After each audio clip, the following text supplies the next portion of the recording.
If nahihirapan kang pag-aralan ang dapat mong aralin, welcome to another study session.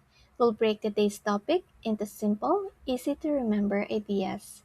This video simplifies the topic for learning. For full understanding, please study the original sources. Today's topic is Republic Act 11930. Anti-Online Sexual Abuse or Exploitation of Children and Anti-Child Sexual Abuse or Exploitation Materials Act 2022. It was approved in July 30, 2022. Ang layunin nito ay ang protektahan ang mga bata laban sa online sexual abuse at exploitation. Pinapalakas din nito ang pananagutan ng mga indibidwal, online platforms at internet service providers. Sa simpleng salita, bawal gamitin ang internet para abusuhin ang bata. At ang Republic Act 11930, instead of child pornography, the law now uses OSAEC, or Online Sexual Abuse or Exploitation of Children, at SISAM, Online Child Sexual Abuse or Exploitation Materials.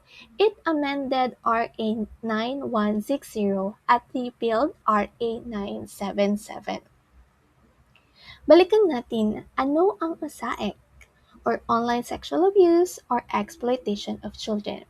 Ito ay anumang paggamit ng internet or digital technology upang abusuhin or pagsamantalahan ang bata sa sexual na paraan. Ang mga halimbawa nito ay ang live video ng pang-aabuso, pagpapahubad sa bata sa video call, pagpapagawa ng malaswang larawan o video, at iba pang panghihikayat sa bata online para sa sexual acts. Tandaan, ang OSAEC, online ang paraan ng pag-aabuso. Ano naman ang SISAM, or Child Sexual Abuse or Exploitation Material? Ito ang larawan, video, audio, or digital file na nagpapakita ng sexual abuse or exploitation ng bata. Simple lang, ang SISAM ang ebidensya o material ng pang-aabuso. Ano ang mga bawal? Ito lamang ang ilan sa ipinagbabawal ng batas. Una, kumuha ng SISAM, photo, video, audio at ano pa. Or hikayatin o lokohin ang mga bata para sa sexual exploitation or tinatawag na grooming. Mag-organize o mag-record ng sexual abuse, magbenta, mag-upload, magpadala or magkalat ng SISAM, manood, mag-download or mag-access ng SISAM, magtago o magkaroon ng SISAM, kumita o tumanggap ng pera mula sa SISAM o OSAEC, magplano o sumubok gumawa ng krimen, tumulong o magbigay ng suporta sa pagpapagawa ng krimen. Nabanggit ko ang grooming. Ano nga ba ang grooming? Kapag ang isang matanda ay nakikipagkaibigan sa bata online, kinukuha ang tiwala nito at unti-unting inaakit para sa sexual abuse. Ito ay ang grooming. Hindi pa man nangyayari ang abuso, krimen na ito. Sa simpleng salita, ang grooming ay friend now, abuso later.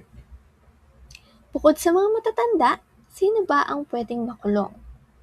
Ito ay ang mga gumagawa ng krimen. Magulang o guardian kung kasabwat, recruiter o middleman, o sino mang tumutulong sa krimen.